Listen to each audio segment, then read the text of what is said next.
ke Nabi Allah dukun subah dikena harta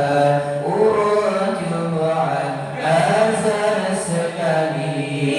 talqimanya dikena harta